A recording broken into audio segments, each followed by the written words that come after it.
Yes, let us now move on to the next asana of the sequence. Sit in a comfortable posture with your head, neck, and spine in a straight line. Place your hands on top of your knees in Bindu Mudra with index fingers and thumbs together. Gaze forward as you visualize Swamiji in your inner space. Breathe in Samana Kumbhaka. Inhale deeply and exhale deeply from your navel region as you internally chant Om Nityananda Paramashivoham in Yathasana Ishtasana. पर्यङ्कं तत्समाख्यातं यथसंस्थं यथास्थितिः. Next up is Samasana. In a cross-legged position with your hands on the knees in Bindu Mudra, inhale and exhale as deeply as possible as you visualize Swamiji in your inner space. इदानीं गर्भिणीनां योगाभ्यासो यथा लघु सुखप्रसवलाभाय प्रोच्यते प्राक्तने पथि. Next up is Muktasana. Now place your left heel against the perineum and the right foot on top of the left foot. Keep your hands flat on your knees as you gaze towards the tip of the nose and visualize yourself as a sage liberated by the Supreme Pontiff of Hinduism. निपीड्य सेविनीं सूक्ष्मां दक्षिणेतरगुल्फतः वामं व्याम्येन गुल्फेन मुक्तासनमिदं भवेत्. Maintain this posture, gaze at your third eye and visualize Swamiji in Siddhasana.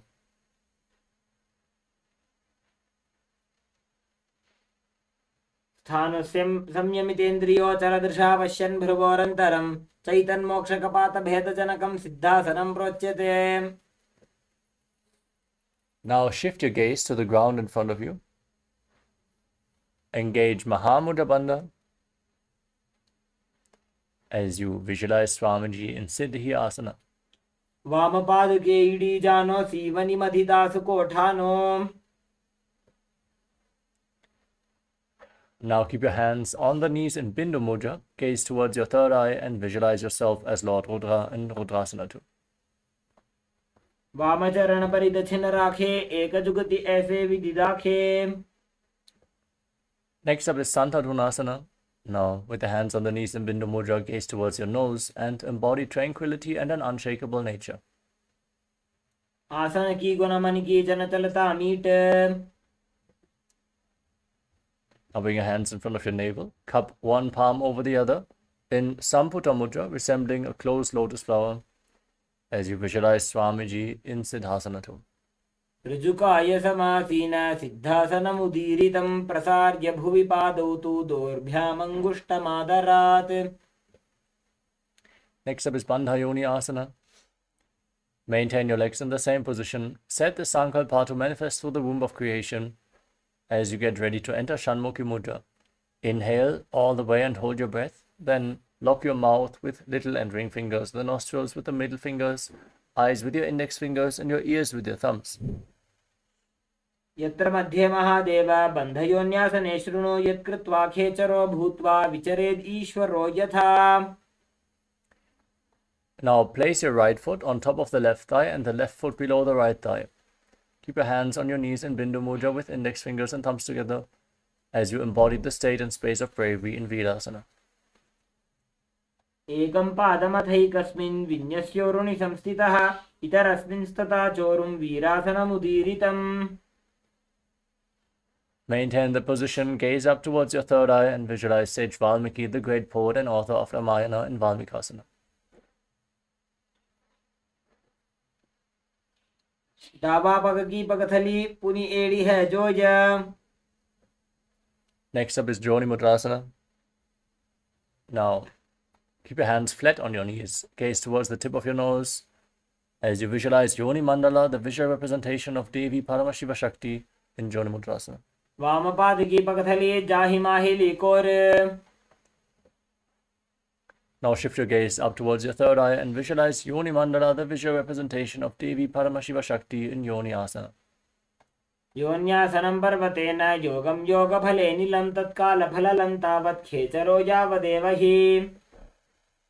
Now bring the soles of your feet together in front of your body. Pull your heels in towards your perineum as you interlock your fingers around the toes. Pull your stomach in an Abhinudhyana Bandha. Gaze towards your nose. Bring the knees down to the ground and visualize yourself as Lord Veerbhadra in Bhadrasana 3.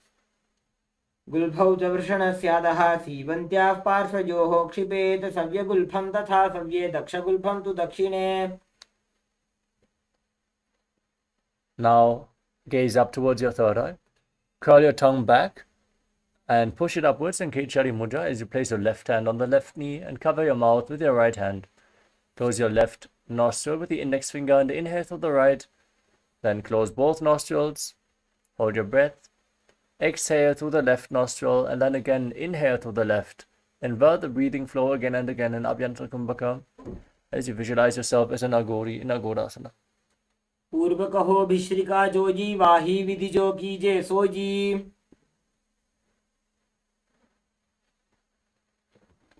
Next up is Kanari Pavasana. Now separate your heels and place your elbows down on the heels as you rest your chin on the hands. Gaze towards the tip of the nose and pull your stomach in and up into Dhyana Bandha. Exhale fully and hold your breath again and again in Rechaka Kumbhaka as you visualize yourself as a female elephant drinking water in Kanari Pavasana. ग्वाली पावा आसन कक्ष्यो है जैसे Yahoo में जाने विधि तैसे. The next asana is Parasana. Rise up and scoop your hands below the feet. Interlock them in Paramashivoham as you gaze to the tip of the nose and lift your feet off the ground, visualizing Swamiji in Parasana. ततोर्ध्वं रेचयेत् वायुं मृदुनिश्वास संयुतम्. Now interlock your fingers around the toes from the top as you pull your feet against your chest. And rest your chin on the toes. Gaze to the tip of the nose and embody a state and space of a king in Gopi Chandasana. पूर्व विधिपगा का अंगूठा कंठ को पराशे. Now again, scoop your hands below the feet. Interlock your fingers around the toes from below this time. And pull your feet up against your chest as you gaze to the nose and visualize your body free from any defects in Uddarasana. दोबो पगदली संबुट ठाने उभय हस्त करी उरद हिताने.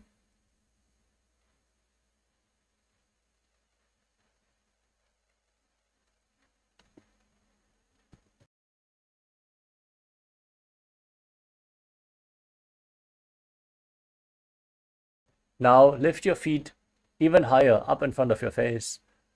With the fingers interlocked in front of your forehead, visualize yourself excelling in everything in Vishishtasana. दोबो पगदली जोड़ी संपुट करे. Now bring your legs over top of your shoulders and bend your elbows upwards to interlock your fingers around your neck. Visualize yourself as a cobra in Bhujasana. शिरासनं तु विज्ञेयं कक्षासनम् अतः परं ग्रीवासनं च परमं भुजासनं युहोच्यते.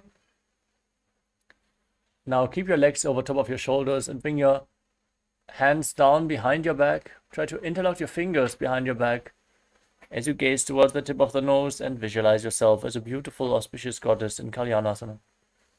दोवो हाथ पगमीच आने तिनको गोड़ा नीचे ठाने. Next up is Sankatasana. Now place the top of the left foot flat on the mat and sit on the left heel. Step the right knee over the left, the right heel outside opposite hip. Place your hands on opposite knees. Gaze forward in Vaishnavi Mudra without focusing on anything external. Just focus on what is happening within as you visualize yourself as an elegant swan and make an ocean-like sound with your mouth on the in and exhalation in Ujjayi Pranayama in Sankatasana. वामपादं चितेर्मूलं संन्यस्य धरणीतले पाददण्डेन यां येन वेष्टयेद्वामपादकम्. Now slide the left foot outside the hip, sit in between the heels. Place your hands on the top knee, pull your stomach in and up and visualize a cow in Dhenukasana. अनुषागिनकरपञ्चडं वृषिलिन्दगल्यं knee. Now place the right foot on top of the left thigh and bring the left foot on top of the right knee. Bring your left arm behind your back, twist your spine, Hold on to opposite thighs. Gaze up towards your third eye and visualize Swamiji in Machandasana. वामजंग पर दक्षिण ठाने वामहस्त पिष्टे दिश आने. Untwist your spine. Hold on to the big toes and lean forward and down. Place your forehead to the mat as you visualize Swamiji in Machandasana too. प्रथम जी मनोचरण जजो जी वामजंग परि राखे सो जी. Rise up. Interlock your fingers on top of the left knee as you engage Mahamudra Bandha or Tribandhas and visualize Swamiji, your Guru, in your inner space in Guru Asana. उरुमूले इदरपादस्य कनिष्ठिका प्रदेशगुल्फं संस्थाप्य. Now place the top of the right foot flat on the mat and sit on the right heel. Stack the left knee over top as you visualize yourself as an elegant swan, hands on opposite knees in Sankatasana on the other side. वामपादं चितेर्मूलं सन्न्यस्य धरणीतले पाददण्डेन यां येन वेष्टयेद्वामपादकम्.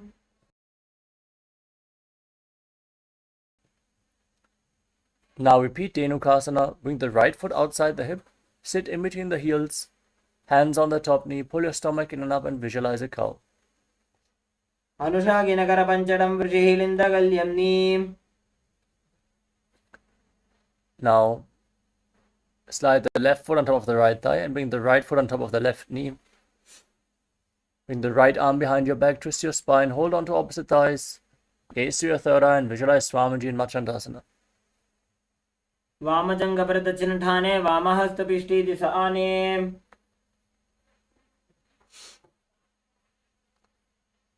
Now untwist your spine, hold on to the big toes and lean forward and down with your forehead on the ground. Visualize Swamiji in Machandasana too. प्रथम जी मनोचरण जजो जी वामजंग परि राखे सो जी. Rise up, interlock your fingers on the right knee. Engage Mahamudra Bandha and visualize Swamiji in Guru Asana. ऊर्मूले इदरपादस्य कनिष्ठिका प्रदेशगुल्फं संस्थाप्य. Now place your feet flat on the ground and pull your raised knees against your chest with your hands. Gaze up towards your third eye. Curl your tongue back and push it upwards along the nasal tract if you can in Kechari Mudra as you visualize Swamiji in Parshasana.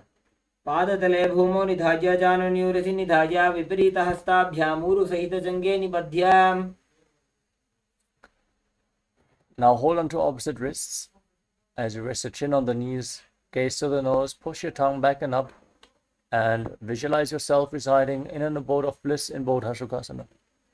दोवु पगधली भूपरिधरे कोरमाहिली ऐसे करे कोरमिलाजी उकड़ बैसे जंगा छाती अग्रणी वैसे. Now bring your hands below the knees, holding on to opposite elbows. Pull your legs in. Breathe deeply through your mouth in Ujjayi Pranayama as you curl your tongue back and up. Gaze to the nose and visualize Swamiji in Kudakatasana. दोवु हाथ पग बाहर ल्यावे गोड़ा नीचे ले टहरावे आम्हा साम्हा ऐसे करे आपस में को हनि पकड़े. Now cross the ankle of the right foot over the left with your toes pointing up. Keep your hands underneath the knees, holding on to opposite elbows. Gaze to your nose and visualize the great sage Maharishi Sumati in Sumati Asana. मूलद्वारी धरती परिठाने डावा पग परिदच पद आने दाई पाखती कोले आवे हाथ एक अंतर टहरावे.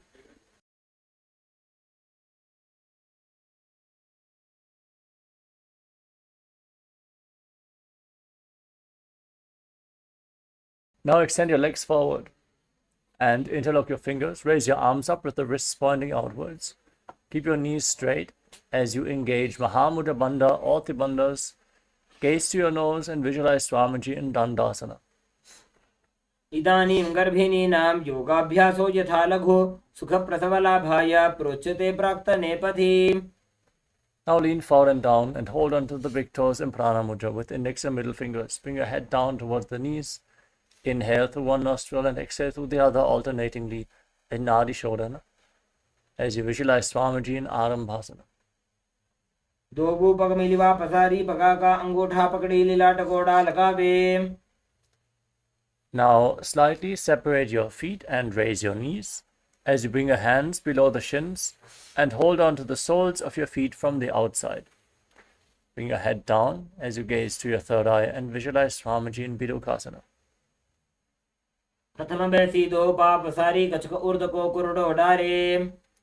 Now bring your heels together, keep the hands underneath the shins with the palms facing up, and rest your chin on the heels, gaze to the nose and visualize Swamiji in Jalandhari Pavasana.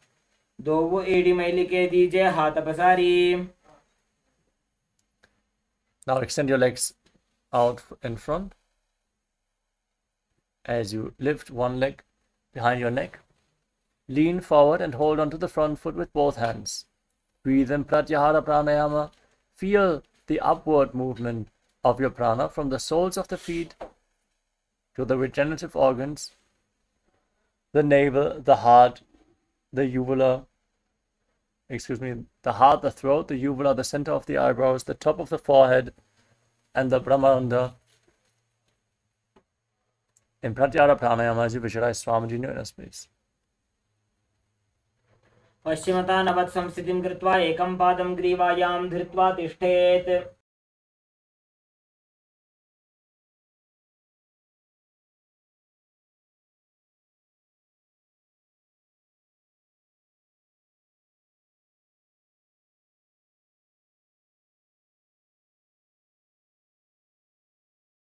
Now lean back with the leg behind your neck. Hold on to the foot with the opposite hand. Keep the other leg extended. Lay down flat on your back as you gaze to the tip of the nose. Visualize you are infinite, endless, eternal, Ananta in Anantasana. उत्तानशयनी एकैकं पायी ग्रीवायां विन्यस्य इतरहस्तेन पावाग्रं गृहीत्वा. Now roll to the side of the hand which is holding onto the foot. Gaze to the tip of the nose and feel in complete control in Ankushasana. उत्तानशयितः एकैकं पादं ग्रीवायां कुर्वन्.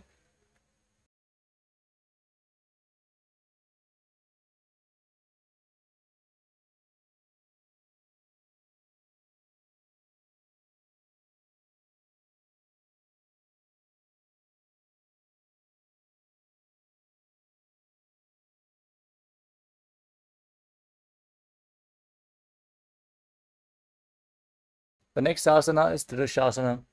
Now lay on your back and pull your knees towards your chest and circle your legs with your arms and rock your body from side to side as you visualize Swamiji in your inner space.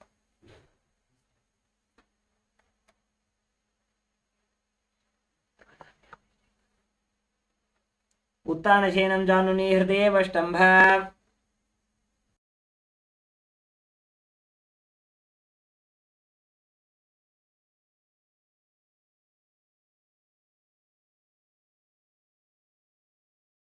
Now repeat Urdhva Paschimottanasana on the other side.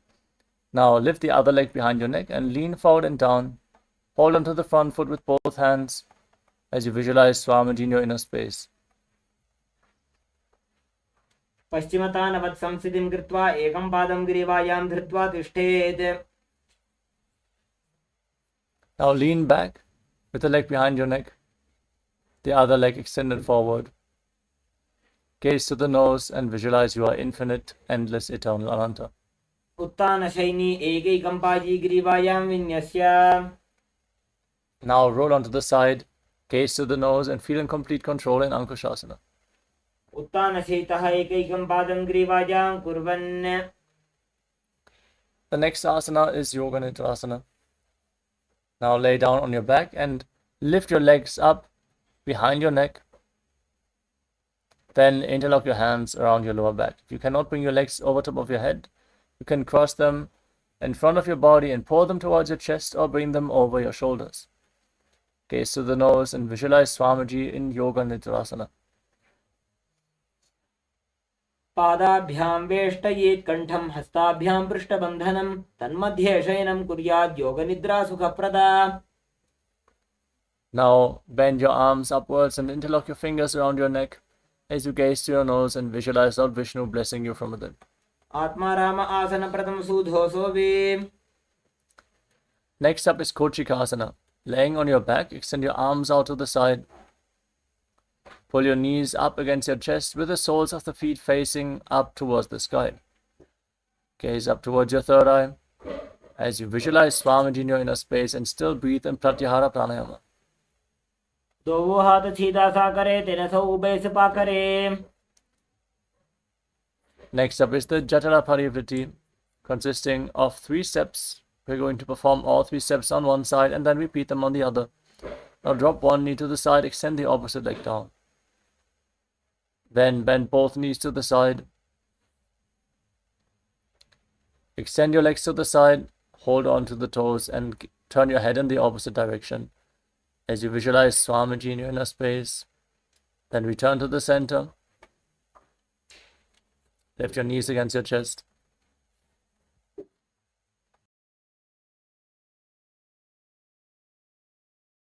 Drop the other knee down, extend the opposite leg. Bend both knees to the side. Extend your legs, hold onto the feet and gaze away from the feet as you visualize Swamiji in Jatara Parivriti.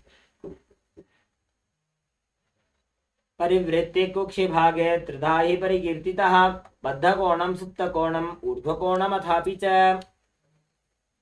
Now lay on your back and place your feet flat. Raise your knees. Hold on to your ankles and lift your hips off the ground. Contract the perineal floor and lock your throat. Breathe in Mocha Kumbhaka. As you gaze to the tip of the nose, visualize yourself as sturdy as a bridge in Dvipada Pita. प्रतिक्रियायुतं द्वन्द्वपीठ सर्वबलप्रदं गर्भिणीनां दुर्बलानाम् इति Gargi जगादनु. Now bring your hands over top of your shoulders. Place them flat on the ground, fingers pointing towards your feet, and push your hips up. Walk your hands and feet closer together to raise your hips even more. Breathe calmly through the nose in Sahaja Kumbhaka as you visualize yourself as sturdy as stone furniture in Paryankasana. उत्तानछेन वस्त्रतलाभ्यां भूमिं वष्टभ्य पादतलाभ्यां भूमिं धृत्वा. Lay down flat on your back. Pull your knees up against your chest and keep your hands on the shoulders, moving your hips in a circular motion as you visualize yourself as a dog playfully rolling around on its back in Shvotanasana. शवच्छरीरं संस्थाप्य जानुनी सम्मील्य नाभो वाणिज्य. Next up is the Viparita Karani. Now place your hands on the ground next to your body and raise your legs up high. Point the toes to the sky. Raise your hips up and move your legs in a circular motion as you visualize Swamiji in your inner space. Breathe in Mocha Kumbhaka. भूतले सुशिरो दत्वा खेनये चरणद्वयं विपरीतकृतिश्चैषा सर्वतन्त्रेषु गोपिता. Now stop the movement of your legs. Keep the toes pointing up as you visualize Swamiji in Viparita Karani too. करणी विपरीताख्या सर्वाधिव्याधिनाशिनी नित्यम अभ्यासयुक्तस्य जाठराग्नि विवर्धनी. Now drop your feet down over top of your head. Touch the toes to the mat. And interlock your fingers behind your back. In Padusha Mudra, push your hands into the ground and visualize yourself as a plow in Langalasana. नरकासने स्थित्वा नासिकाप्रदेशे भूमौ पादपृष्ठे स्थाप्य. Now hold onto the feet over top of your head as you maintain this posture. This is one of the 84 asanas revealed directly by Lord Paramashiva himself, Shaita Paschimottanasana. तानं शयित्वात् कुर्वीत शयितपश्चिमतानकम्. Hold onto the feet and separate your legs wide to the side as you keep your hips above the shoulder level for balance. Visualize Swamiji in your inner space in Supta Konasana. परिवृत्ति कुक्षि भागे त्रिधा हि परिकीर्तितः बद्धकोणं सुप्तकोणं ऊर्ध्वकोणम् अथापि च. Now join your feet back together, hold onto your ankles, and roll onto your back as you keep your arms and legs straight, visualizing yourself as a chakra, a wheel in Chakrasana. शवासनस्तद्वौ पादौ कुर्यान्मस्तकतः परो व्युत्क्रमेण ततः शीघ्रमेतत् सर्वस्य साधनम्. As you lay on your back, Extend your legs up vertically and hold onto the big toes in Prana Mudra. Then separate your legs wide to the side. Visualize Swamiji and make an ocean-like sound with your mouth in Ujjayi Pranayama in Supraprasadita Parangushtasana. उत्तानपादं क्रौञ्चं च मरीचिं वीरभद्रकं नटराजं त्रिकोणं च सुप्ताङ्गुष्ठप्रसारणे. Join your feet back together. Hold onto the big toes and keep your arms and legs straight as you visualize Swamiji in Supta Parangushtasana. उत्तानपादं क्रौञ्चं च मरीचिं वीरभद्रकं नटराजं त्रिकोणं च सुप्ताङ्गुष्ठप्रसारणे.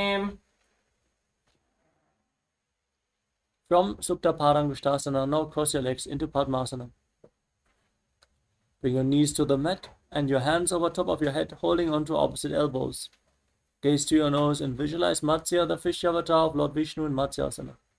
मुक्तपद्मासनं कृत्वा उत्तानशयनं चरेत् कूर्पराभ्यां शिरो वेष्ट्या मत्स्यासनं तु रोगः.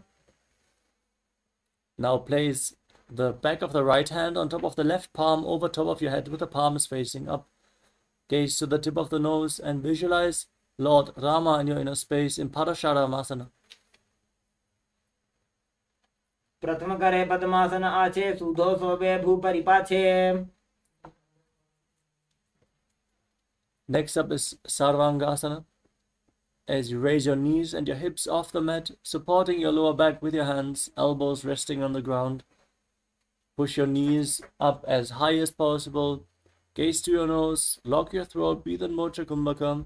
Hold your breath for a long time as you visualize Swamiji in Sarvangasana.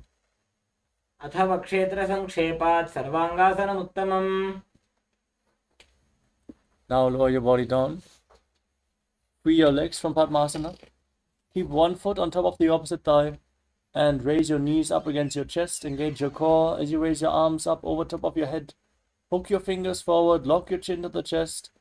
Gaze to the tip of the nose. Gaze up towards your third eye and visualize yourself as a scorpion in Vrishchikasana.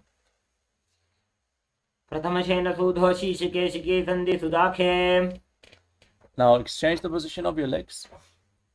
Again, raise your arms up, gaze up, and visualize yourself as a scorpion of Vrishchikasana on the other side. प्रथमशेन सुधो शीशिके शिके सन्धि सुदाखे. Now lay flat and interlock your fingers around your neck. Lift your legs off the ground and alternate, pulling one knee in towards your chest back and forth as you visualize Swamiji in Vrishchaparakshipasana. उत्तानशयनं कृत्वा अङ्गुलिभ्यः कन्दरां बद्ध्वा कूर्परौ मिलित्वा. Now keep your hands at the side of your body and lift your knees up to touch your ears with the respective knees. Again and again, visualize Swamiji calmly breathing through your nose in Sahasra Kumbhaka and Maruttanasana. श्रोतानवत्सं स्थिति कृत्वा जानुद्वयं पर्यायेन कर्णयोः संस्पृशेत्. The next asana is Vrikasana. Laying on your back, place your feet on the ground and stand up. Then lay back down again and again. Visualize yourself as a wolf in Vrikasana. उत्तानशयनं कृत्वा पादतलाभ्यां भूमिं धृत्वा. The next asana is Lutasana. As you squat down, roll backwards again and again. Visualizing Swamiji in your inner space. Finally lay down on your stomach with the hands at the side. उत्तानशयनं पादशिर उल्लङ्घ्य भूमौ स्थापयित्वा. On your stomach with the hands at the side of the shoulders, contract your lips and make a whistling sound like a flute on the inhalation as you visualize yourself as a chariot carrying warriors into a battle for Dharma on your chariot back in Saratasana. निब्जशयनं कृत्वा नाभिं भूमौ निधाय.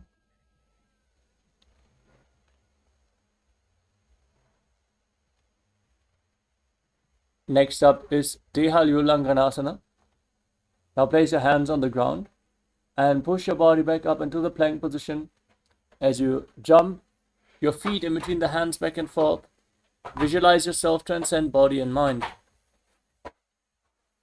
हस्तद्वयं बद्ध्वा तन्मध्यचरणद्वयम् उड्डानैव बहिरानीय. Rise up and lean forward and down. Place your hands on the ground and walk around on hands and feet as you visualize yourself as a wise 60-year-old elephant. अथ चात्यासनं वक्ष्ये येन चातिस्मरो भवेत्. Now stand in Arimandi posture, heels together, toes pointing outwards and knees bent. Raise your elbows to the shoulder level and start rotating your arms around your body as you move your head in all directions.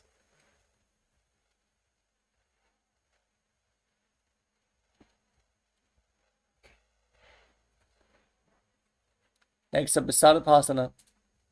Now, if you have a rope available, tie your feet with the rope and then stand erect on the mat like a rod. Keep your elbows close to your body, your hands on your thighs, and visualize your Kundalini Devi is rising and curling upwards around your body like a snake in Tarpana. अथ सर्पासनं वक्ष्ये वायुपाणाय केवलं शरीरं दण्डवत् तिष्ठेत् रज्जुबन्धस्तु पादयोः. Now lean forward and down, catch the toes from the front with your hands and fists. Walk around on the mat, visualizing yourself as a camel in Ushtrasadhanasana. मुष्टिकनिष्ठिकाप्रदेशेन भूमौ निधाय उपरिपादतले संस्थाप्य. Next up is Ashvasana. From the same position, hold the toes from the side, your hands and fists, walk around, visualizing yourself as a horse in Ashvasana. मुष्टिकनिष्ठिकाप्रदेशेन भूमौ निधाय उपरिपादतले संस्थाप्य. Next up is Kapotanitakasana. With your heels touching, toes apart, interlock your fingers behind your back in Parasha Mudra and pull your hands down towards your calves. Tilt your head back, open up your chest widely, breathe deeply, lead the prana along your spine as you visualize yourself as a soaring bird diving in Kapotanitakasana. पादतले भूमौ निधाय पृष्ठभागेन हस्तौ जङ्घापर्यन्तं नीत्वा कपोतनिटकं भवति. Next up is the Tala Pushpa Karana. Now stand in Arimandi posture and join your hands in Namaskara Mudra in front of your heart center. Bow down to one side, raise the respective heel and open up your palms again and again, offering a bouquet of flowers to Paramashiva.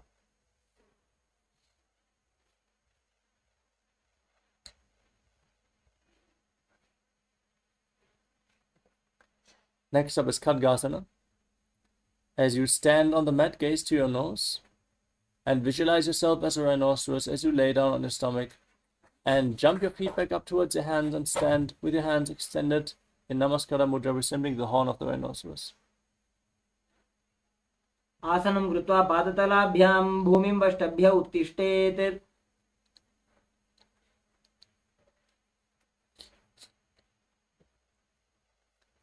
Next up is the Uttanattanam. Separate your feet and hold on to weights. Sit down and stand back up or squat as low as possible as you gaze to your nose and visualize Swamiji in your inner space.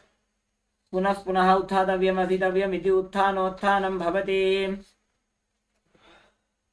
Now raise your arms up over top of your head and jump repeatedly as you visualize yourself as a mace in Musalasana. सरलं स्थित्वा ऊर्ध्वं बाहु नजेत्.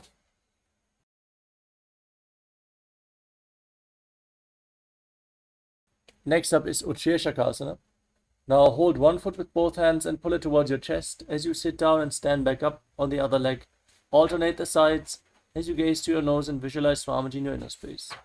एकैकं पादतलं कुक्षौ निधाय. Next up is Parshvadranukarana. Now keep the toes of the right foot pointing outwards as you raise the left knee against your chest and circle the raised leg with your left arm, hand in a fist, the right hand on the right thigh in Parshvadranukarana.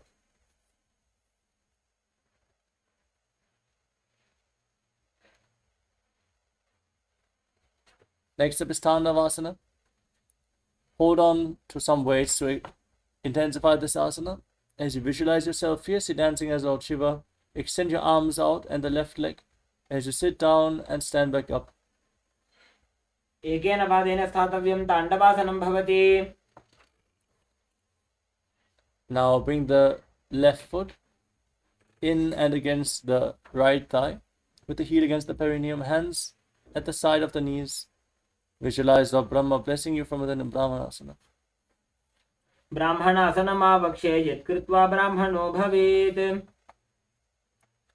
Now bring the left leg over and around the right knee. Tuck the toes behind the calf. Bring the left arm below the right and join your hands in Namaskara Mudra as you visualize yourself as Lord Garuda in Garudasana 3. उत्थानकूर्मपीठं च सिंहस्गारुडमेव च. Now bring the left foot on top of the right thigh and your hands relaxed by the side as you visualize Swamiji in Ekapadasana. दक्षाङ्घ्रिं वामपादस्य जङ्घोपरि निधाय च. Now extend your legs. Catch a hold of the left big toe as you extend the left leg out to the side and rotate quickly on the right leg, visualizing yourself as the North Poster in Dhruvasana. एकेन हस्तेन दण्डरूपस्य एकस्य पादस्य अग्रं धृत्वा. Next up is Trivikramasana. Now lift the left leg behind your neck. Stand tall, sit down and stand back up. As you perform the 3 steps of Lord Vishnu, visualize Lord Vishnu blessing you from within.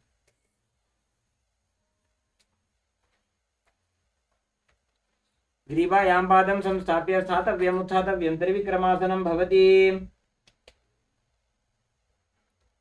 Now repeat Parshvajanukana on the other side. Keep the toes of the left foot pointing outwards. Raise the right knee against the chest and circle it with your arm, hand in the fist, other hand on the thigh.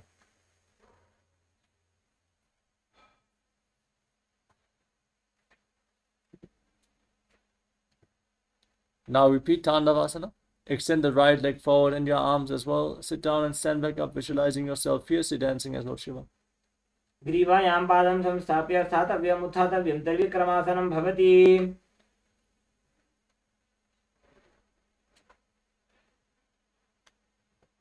Next up is Brahmanasana. Now raise the right foot against the inner opposite thigh. The hands relaxed by the side and visualize how Brahma is blessing you from within in Brahmanasana. ब्राह्मणासनमावक्ष्य यत्कृत्वा ब्राह्मणो भवेत्. Now place the right foot over and around the left leg. Tuck the toes behind the calf. Bring the right arm below the left and join your hands in Namaskara Mudra as you visualize yourself as Lord Garuda in Garudasana 3. उत्थानकूर्मपीठं च सिंहस्गारुडमेव च. Next up is Ekapadasana. Place the right foot on top of the left thigh. Keep your hands relaxed at the side and visualize Swamiji in Ekapadasana. दक्षाङ्घ्रिं वामपादस्य जङ्घोपरि निधाय च.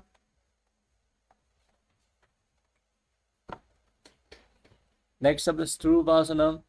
Now hold on to the right big toe in Prana Mudra as you extend the leg out to the side and rotate quickly on the standing leg, visualizing yourself as the North Poster in Dhruvasana.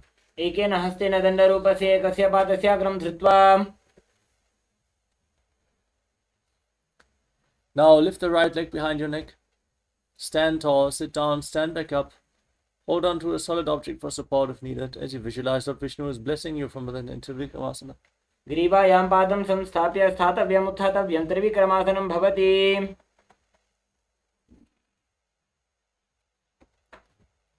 Next up is Samanaka Karana.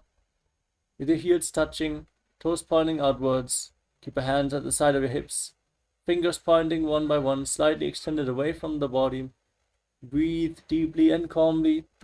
Relax after this intense sequence of asanas. As we are getting ready for the final 100 asanas of the sequence, we're going to take just a short break, quickly grab some water and return to the mat immediately. We're going to be right back. Nityanandam, we are on a mission to revive the Enlightenment civilization. If you resonate with our message and want to be part of us, be sure to like, share, and subscribe. And don't forget to click the bell icon.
Now return to your yoga mats, as we are now going to continue the Dvitiya Vinyasa Krama with the final 100 asanas of this sequence.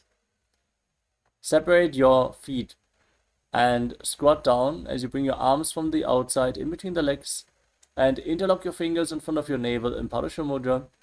Visualize the great sage Goraknatha.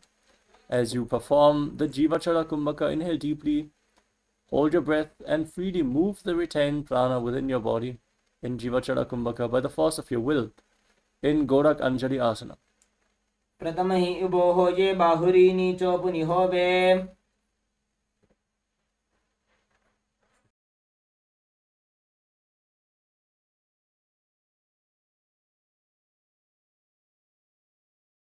From a squatting position, bring your hands behind your back and interlock your fingers around the lower back. Visualize Swamiji in Kanchi Asana. पूर्वमध्याद् हस्तौ निवेश्य नितम्बं धृत्वा पादतलाभ्यां भूमिं वष्टभ्य उत्तिष्ठेत्. Now keep your heels together and squat down with your heels against the perineum. Interlock your fingers around your lower back as you gaze down towards your navel and visualize Bhagavan Kala Bhairava the Lord of Time in Baidu Asana. Dogu पग की थलिया की माहिली core मिलाई भना पानी उकड़ मोड़ वैसे. Next up is Varahasana. From a squatting position with the heels together and the toes apart, join your hands in Anjali Mudra behind your head with the fingers pointing down. Your spine straight, gaze towards the tip of the nose. Your elbows extended forwards like the tusks of a boar as you visualize yourself as a boar, which is one of the incarnations of Mahavishnu in Varahasana. पागथली की माहिली core मिलाई भना पानी उकड़ मोड़ वैसे. Now hold on to the big toes in Prana Mudra and raise your hips to the same level as your knees as you visualize Swamiji in Prithvitasana.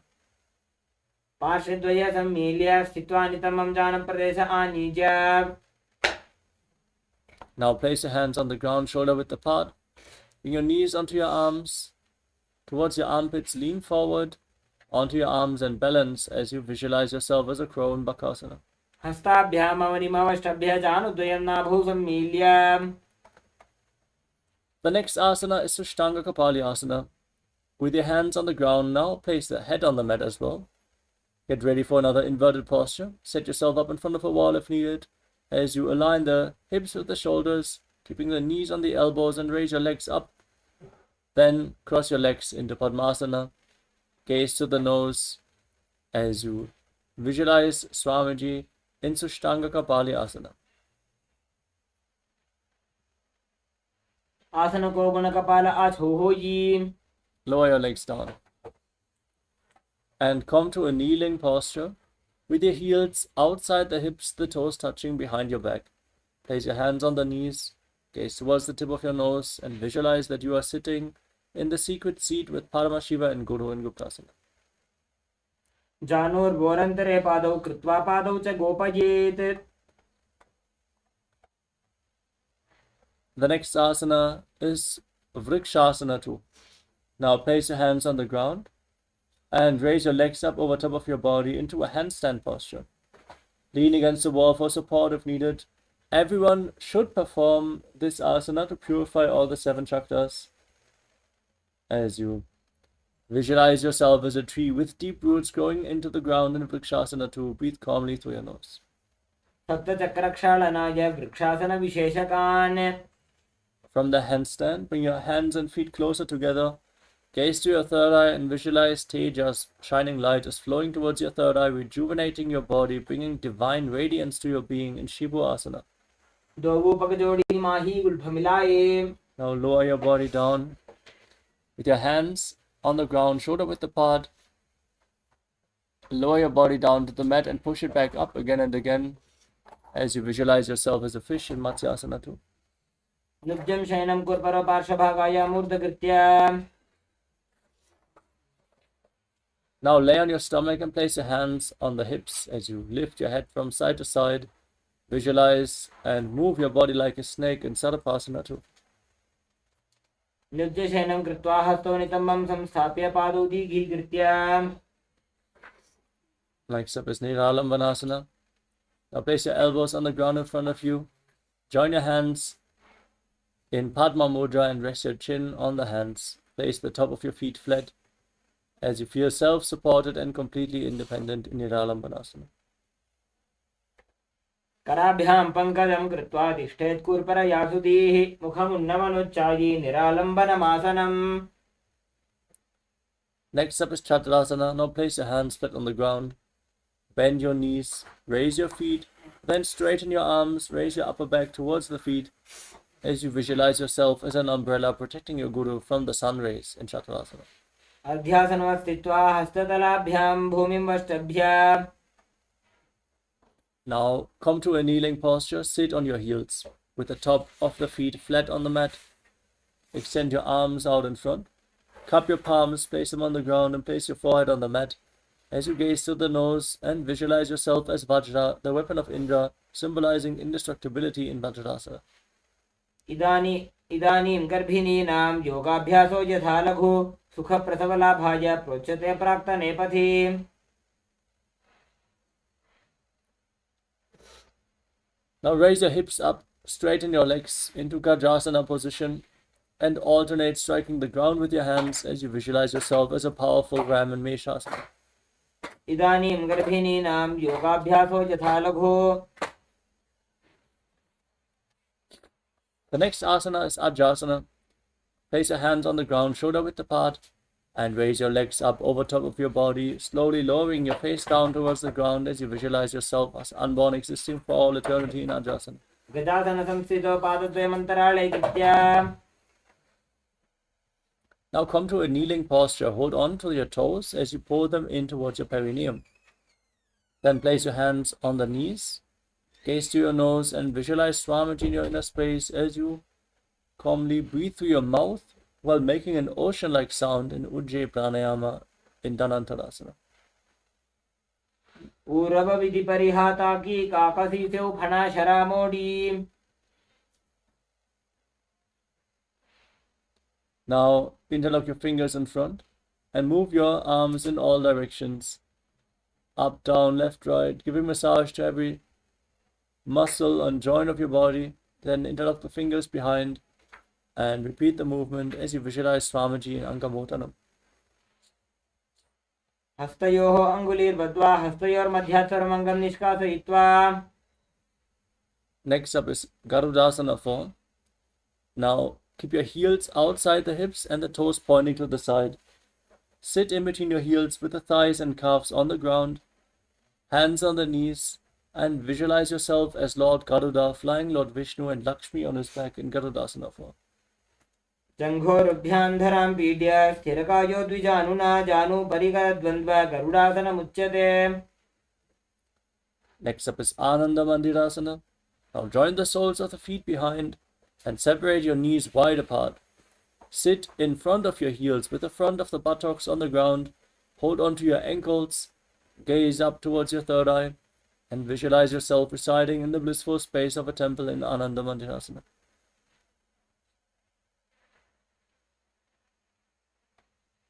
अथ वक्षे वीरनाथ आनन्दमन्दिरासनम्.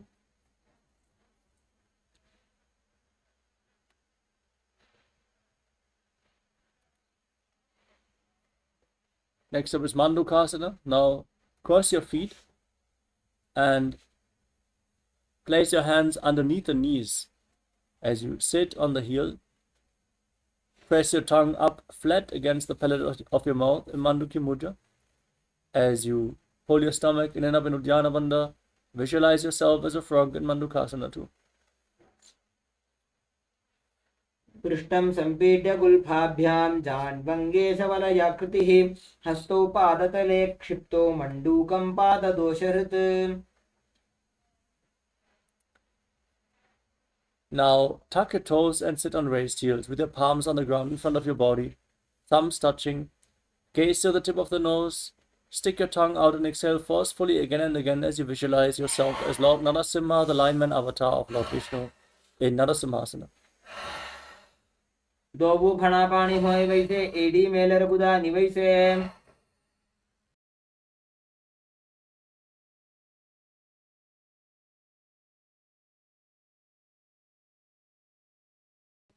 Now, as you sit on your heels with the toes tucked.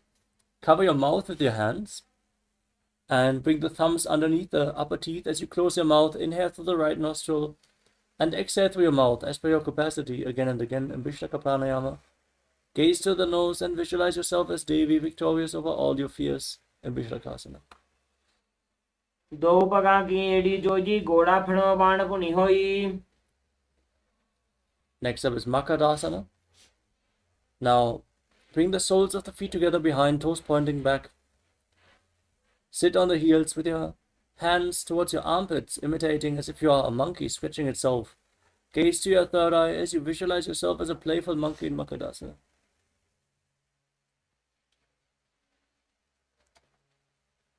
दोबू पगधली संपुट आने तिनकी पृष्ठभूमि परिठाने.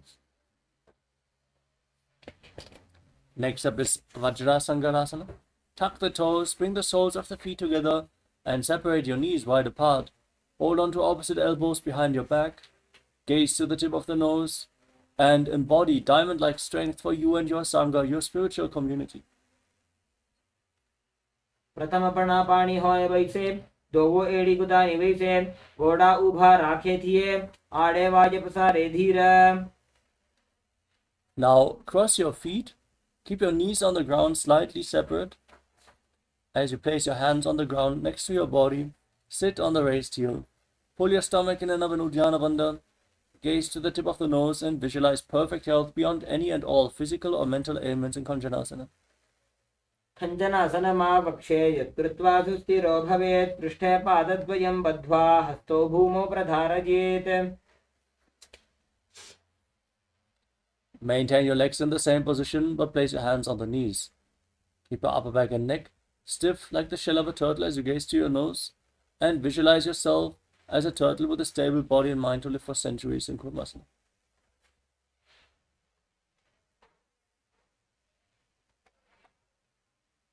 गुल्भौ च वृषणस्याधो व्युत्क्रमेण समाहितो ऋजुकाय शिरो ग्रीवं कूर्मासनमितीरितम्.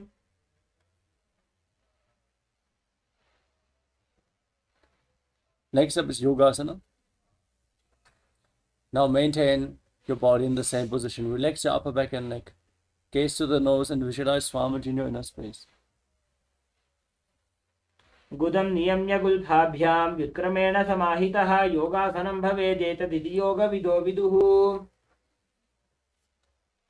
Now stand on your knees and cross your feet behind. Bring your toes near the opposite knees. Hold your calves with the fingers inside and the thumbs outside. As you gaze up towards your third eye and visualize a space of eternal oneness, Advaita, with your Guru, Swamiji in Vijogasana. गोड़ा बामो उबो हो जी गोड़ा आड़ा राखे दो जी.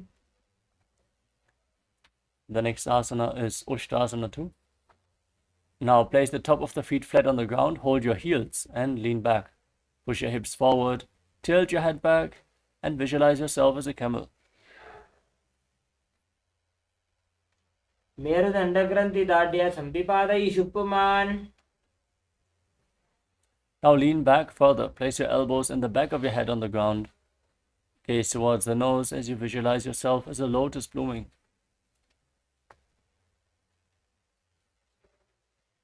दोवु एड़ी संपुट करे सोले मूलद्वारी तरि धरे. Now lay flat on your back and rise back up again and again with the support of your hands if needed.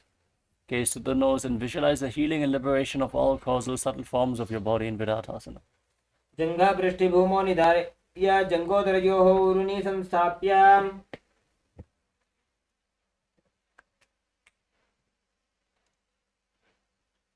The next asana is Kapotasana. As you lean back, all the way bring your hands over top of your shoulders and place your forearms on the ground. Try to bring your head in between the legs as you visualize yourself as a beautiful dove in Kapotasana. मेरुदंड ग्रंथि दाढ़्य संपिपादयि शुप्पुमान्. Now stand back up. Stand on your knees. Hold on to opposite elbows in front of your chest. Keep the toes tucked behind. Gaze to the nose. Internally chant Om Nityananda Paramashivoham As you visualize Paramashiva in your inner space, in the boon-fulfilling posture, receive your boon from Paramashiva in Varasana. जानुनि भूमौ संस्थाप्य हस्ताभ्यां बाहु परस्परं धृत्वा. Now sit on the raised heels with your toes tucked and lean forward and down. Place your forearms on the ground. Rest your head on your hands as you visualize yourself as Varaha, the boar avatar of Lord Vishnu in Varahasana too. सूर्यं चन्द्रं वेदनानि आसनानि निकट्यते. With your forearms on the ground, elbows shoulder width apart, interlock your fingers. Place your head on the mat and support it with your hands as you raise your hips. Straighten your legs, walk your feet forward, align your hips with the shoulders, and then lift your legs up straight into a headstand. Breathe through your nose and gaze to the nose as you visualize yourself as a lobtree Mundasana. अधो मुण्डासनं वक्ष्ये सर्वेषां प्राणिनां सुखम् ऊर्ध्वमार्गे पदे दत्त्वा धारयेन्मारुतां सिद्धिः. Now come to a kneeling posture. Sit on your heels with the feet flat. Separate your knees as you lean forward and down and bring your head in between the legs. Hold your head with your hands and keep your elbows outside the legs. Gaze to the tip of the nose and visualize Swamiji as you inhale through your nostrils and exhale through your mouth again and again in Andhasana. प्रथम पगतली समतहरावे कोरुमाहिली ube मिलावे पना पानी उकड़ कर बेसे दो AD गुड़ानी वैसे. Now lay down on your stomach and extend your arms over top of your head. Lift your arms, your chest and your legs off the ground. Hold this posture. Hold on to weights to intensify this asana as you visualize yourself as a locust in Viparita Shalabhasana. शलभासन बेधाश्च नटभेरुण्ड नामके घण्टभेरुण्ड सहिते शीर्षदण्डासनं तथा. Now place your forehead on the ground and keep your hands at the side of your hips. Lift your legs up without raising your chest as you visualize a skull representing the mind with purified thoughts and the strong will to attain enlightenment in Kapalasana. कपालं भूमौ निधाय ऊर्ध्वं पादौ नयेत् कपालासनं भवति. Next up is Akasha Kapotasana. As you lay on your stomach, lift your legs up, kick your legs up over top of your head, and try to place your feet on the ground in front of your face as you visualize yourself as a free and open dove. उष्ट्रासने स्थित्वा चरणौ भूमेरुत्थाप्य मस्तकोपरि नीत्वा.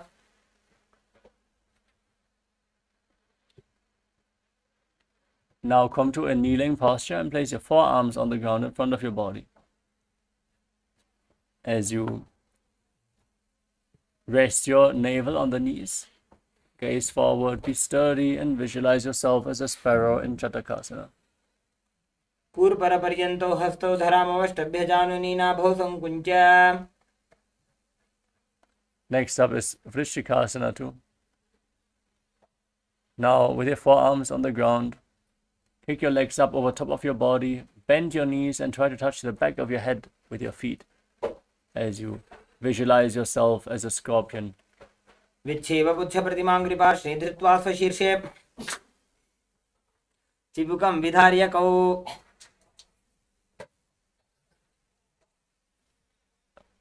Now sit down on the right heel and keep the left foot outside the hip. Keep the toes pointing to the side. And place your hands on the ground in front of your knees. Gaze forward in Vaishnavi Mudra, not focusing on anything happening external. Just focus on the object within. Forcefully inhale through your nostrils, hold your breath, and then again slowly exhale through the nose as you visualize yourself as a bull in Vrishasana. यामि गुल्फे पादमूले वामभागे पदेतरम्. Next up is Lolasana. Place your hands on the ground and lift your entire body off the mat as you cross the toes of the left foot over the right as you visualize Swamiji in Lolasana. लोलासनं सदा कुर्यात् वायुलोलापघातनात्.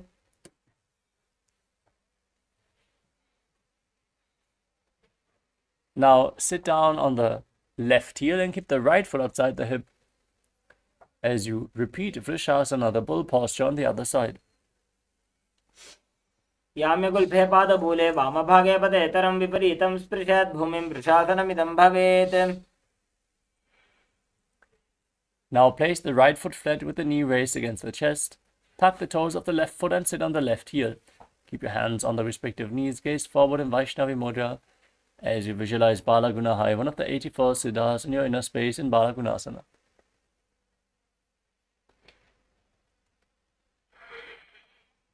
आसन को गुण कपाल आछो होई. Now stand up and squat down. Bring your hands in between the legs and hold onto your ankles from the outside. Visualize yourself as the entire planet in Grahasana. पादतले भूमौ संस्थाप्य जानु मध्ये गुरुपरौ स्थाप्य.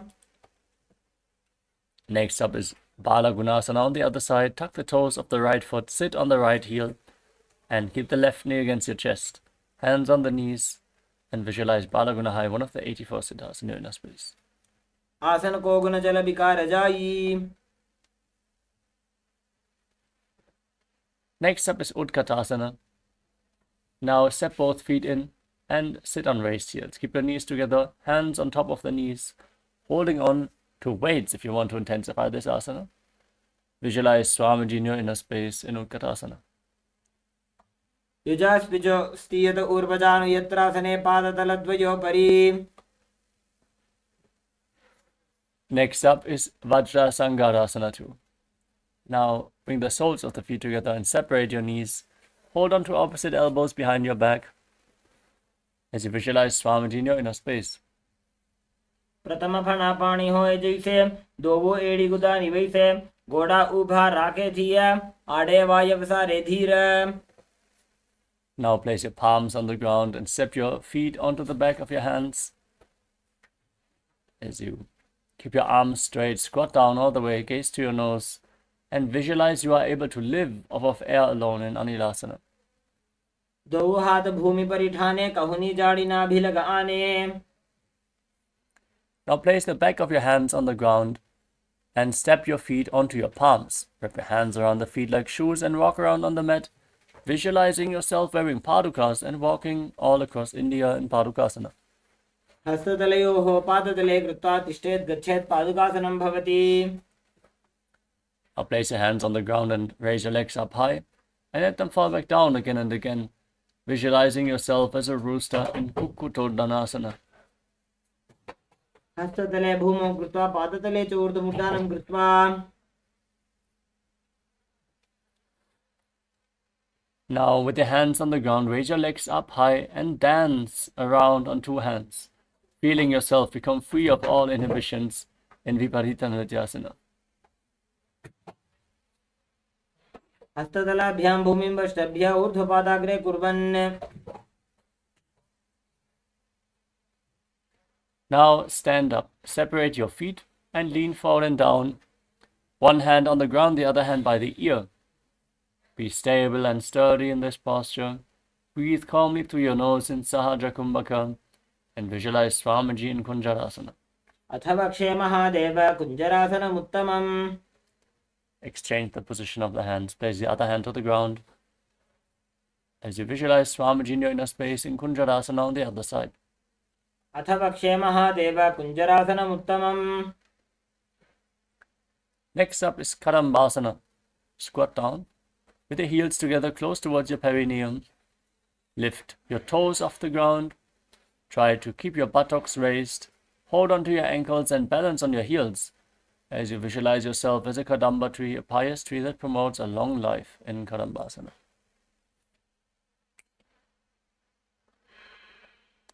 पार्श्वेभ्यां भूमिं वष्टभ्य. Now place your feet flat and pull your knees against your chest with your hands.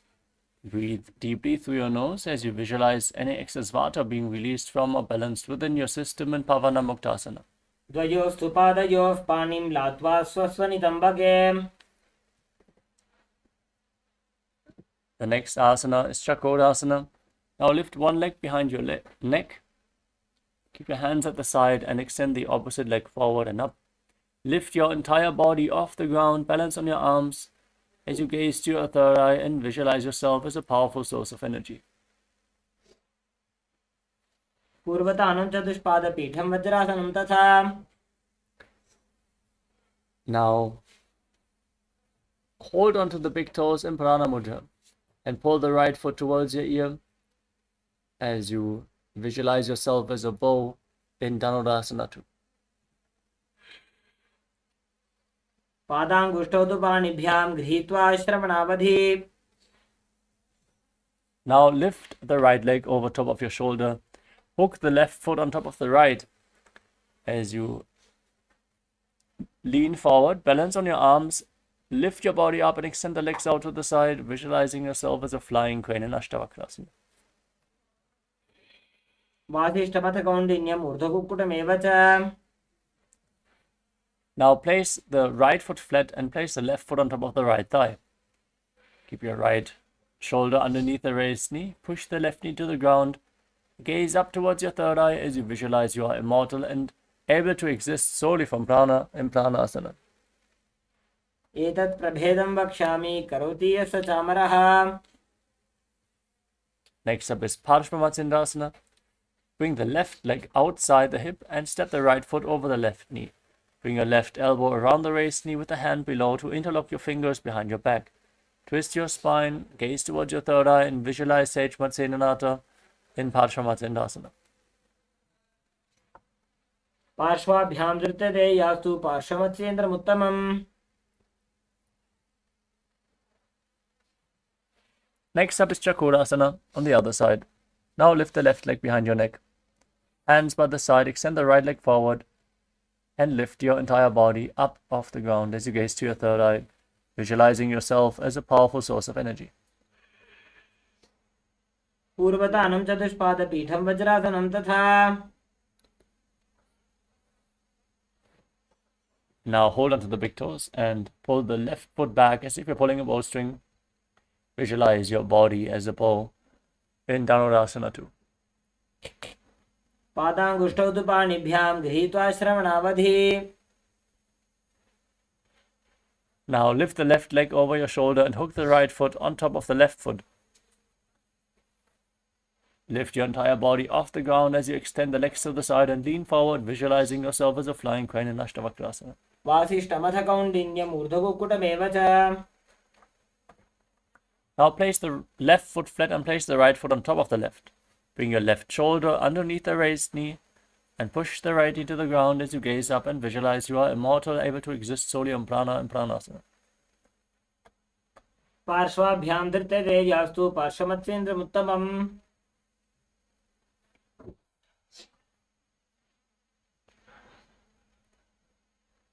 Now bring the right foot outside the opposite hip and step the left foot over top of the knee. Bring the elbow around the raised knee, hand below, interlock your fingers behind. Gaze up and visualize Sage Matsenanata and Paramashivoham.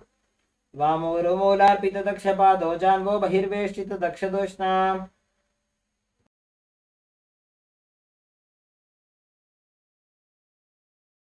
Now extend the left leg forward and keep the right heel against your perineum. Lean forward and down, hold on to the front foot as in Mahamudrasana. As you visualize Swamiji, breathe in Jivachala Kumbhaka. Inhale deeply, hold your breath and freely move the retained prana by the force of your will.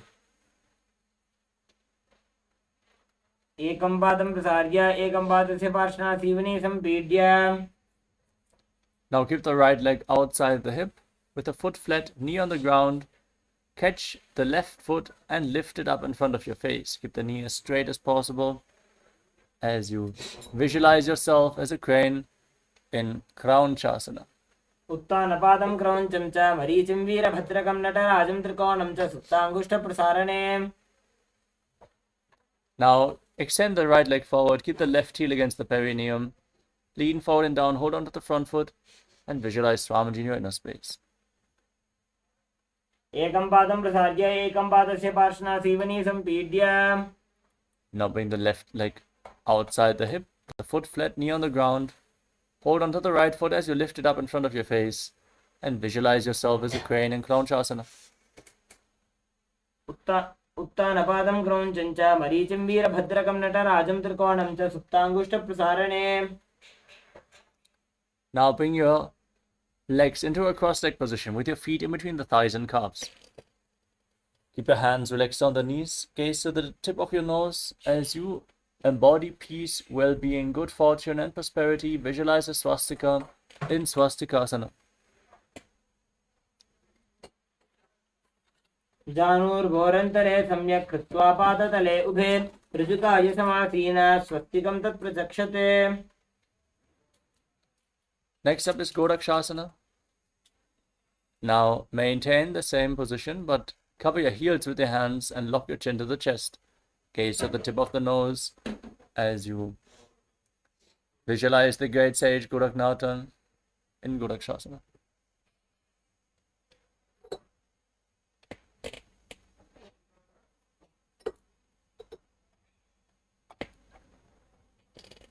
जानुर्घोरन्तरे पादौ उत्तानो व्यक्तसंस्थितौ. Now place the left heel against the perineum and the right foot on top of the left thigh. Gaze up towards your third eye and visualize Swamiji in your inner space. Meditate on Arihanta, the Lord, the Enlightened One. As you enter Shanmukhi Mudra, inhale deeply, hold your breath.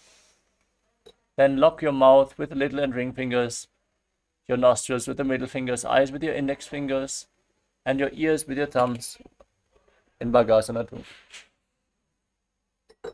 वामपार्श्वौ गुदं संस्थाप्य दक्षाङ्घ्रिवामजघने. Now place your feet on top of opposite knees and place your hands on the ground next to your body with your palms facing up. Keep your mouth in the shape of the beak of a crow as you inhale through your mouth and exhale through your nose. In Kakachanchukumbhaka, gaze to your nose and visualize Swamiji in Yogasana 2. उत्तानौ चरणौ कृत्वा संस्थाप्योपरि जानुनोः.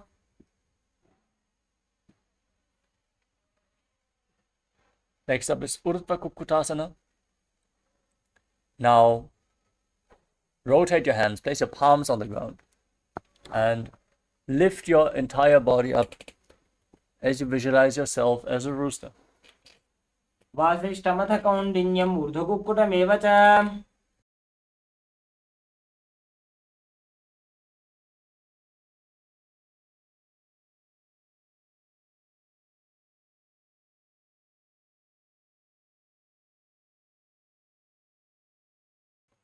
Next up is Siddhaharatali Asana. With your legs in Padmasana, place your hands in between the legs, palms on the ground. Stay seated on the ground. Don't lift your body up. Gaze to the nose as you visualize Swamiji in your inner space.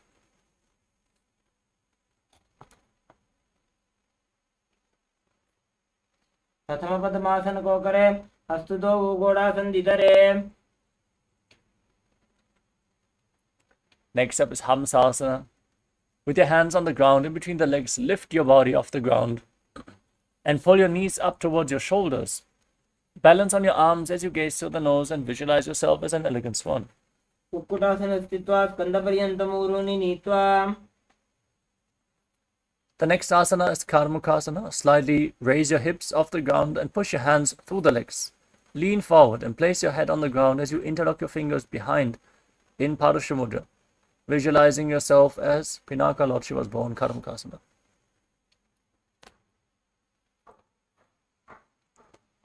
प्रथम पद्मासन को करे घोड़ासन धीमा ही कर इधरे. Now come to the front of your mat. Keep your legs in Padmasana and bring your hands through the legs. Bend your elbows up and hold onto the respective shoulders with your hands. Balance in this posture with your knees raised as you visualize yourself as a turtle having a stable body and mind to live for hundreds of years in Kurmasana 2. By जंग प्रदर्शन पावा दाई जंग परि by ल्यावा. Maintain this posture, tuck your chin to the chest, gaze to the tip of the nose, and rejoice knowing you're sitting in Shiva's secret non-posture Granthi Bedasana. अथ वक्षे नीलकण्ठ ग्रन्थिभेदासनं शुभम्. From the same position, now roll onto your back. Keep holding onto your shoulders, gaze to the tip of the nose as you embody a turtle laying on its back in Uttana Kurmasana.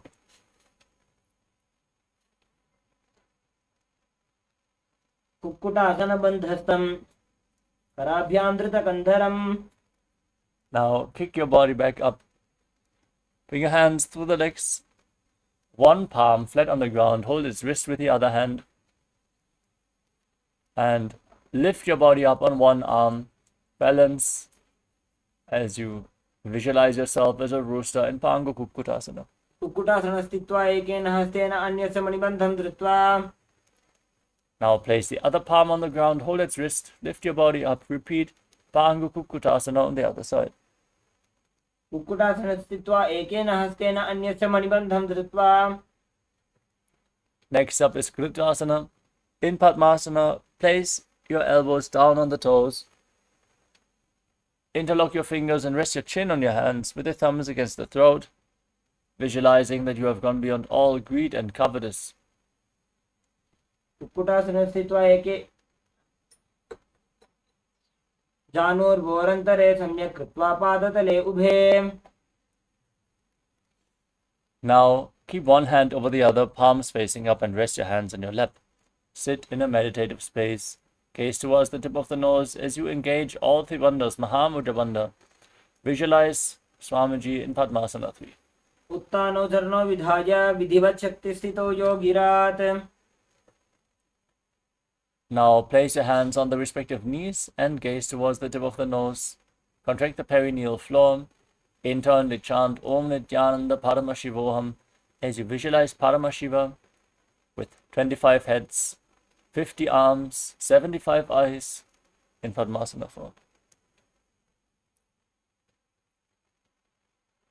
एतत् पद्मासनं कुर्यात् प्राणवायु प्रसिद्धये.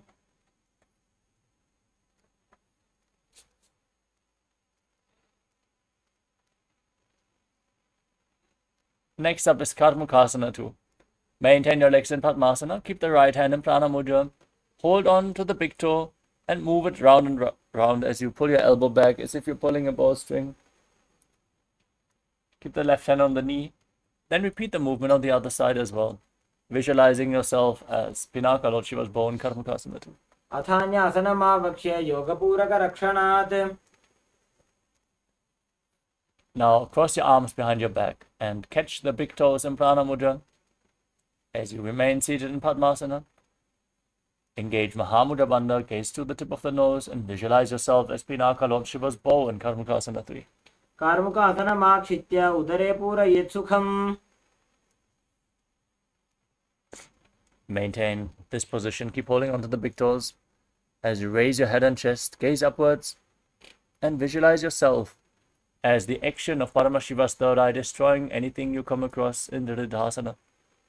ऊरुभ्यामुपरि स्थाप्य पादयुग्मं प्रयत्नतः. Keep holding onto the big toes and roll onto your back.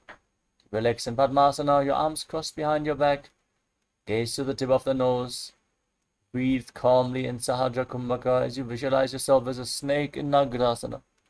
प्रथम पद्मासन कोठाने दो हाथ पाछाने आने पाद अंगूठा पकड़े आनी सोवई कहुन्या कुल्या पानी. Now free your arms and legs. Pull your knees up against your chest and circle your legs with your arms, hands interlocked in Parusha Mudra. Squeeze your body into a ball as you bring your chin to the knees in Kandukasana. वेत्रासने स्थित्वा हस्तपादान् निष्कुष्य ऊर्ध्वं नयेत् पृष्ठवंशेन भूमिं पोथयेत् कन्दुकासनं भवति.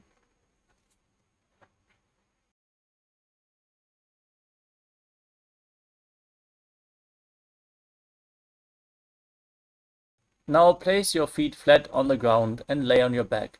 Keep your knees raised and then interlock your fingers around your neck. Gaze towards the tip of the nose.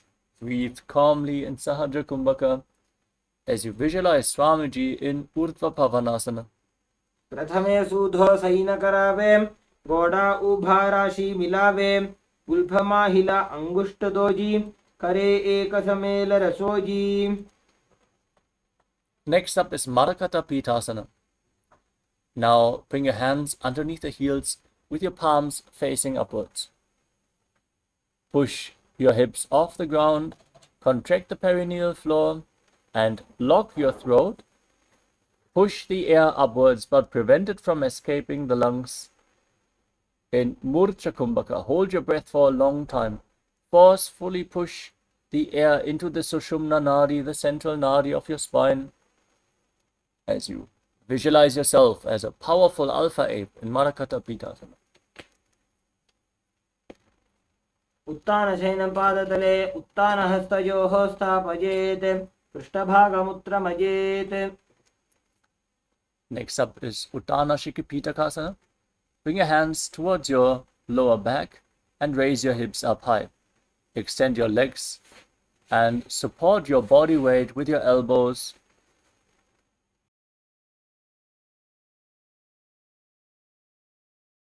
Gaze to the tip of the nose and visualize Swamiji in Uttana Shikipitakasana.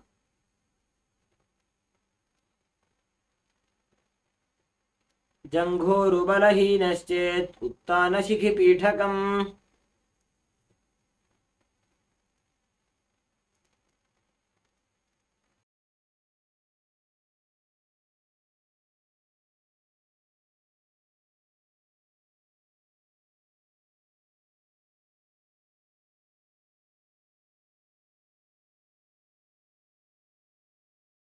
Now raise your legs up high. Keep your arms on the ground at the side of your body for balance. As you gaze forward, breathe in Murcha Kumbhaka and visualize yourself blissfully traversing through Naraka Loka unscathed, internally chanting Om Nityananda Paramashivoham in Narakasana. ग्रीवाकण्ठेन भूमिं विष्टम्भ पादाग्रद्वयमूर्धमुत्त्रयेत्. Now bring your hands towards your lower back and support your body as you straighten your entire body and lower your legs down, engaging your core intensely. Visualize yourself as a boat crossing the ocean of samsara in Tiryanokasana. नौकावत् स्थित्वात् ऊर्ध्वं पादाग्रद्वयं नयेत्. Now place your arms back on the ground. Raise your legs up straight like a flagpole. Visualize yourself as the Kailasa flag respected across all nations in Dvajasana, the flag posture.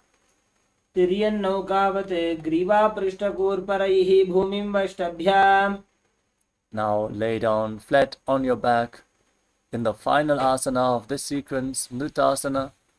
Keep your hands at the side of the body, palms facing up. Pull the Kundalini Shakti upwards along your spine, forcefully in Shakti Charan Mudra, from the Muladhara Chakra all the way to the Brahmarandha. Pierce the Brahmarandha. Leave your body behind as you visualize that your body is dead. And Swamiji, the Supreme Pontiff of Hinduism, is liberating you. Internally chant the Mahavakya, Om Nityananda Paramashivoham in Mritasana. उत्तानं शववद्भूमौ शयनं तु शवासनं.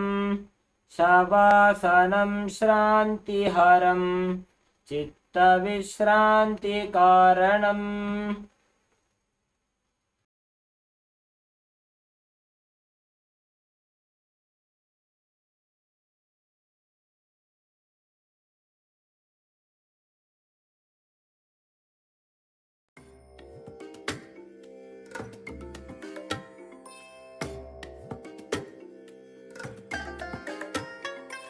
I bless you all. Let you all open all your three eyes and manifest the powers of Mahasada Om Nityananda Paramashivoham. Om Nityananda Paramashivoham. Om Nityananda Paramashivoham. Om Nityananda Paramashivoham. Om Nityananda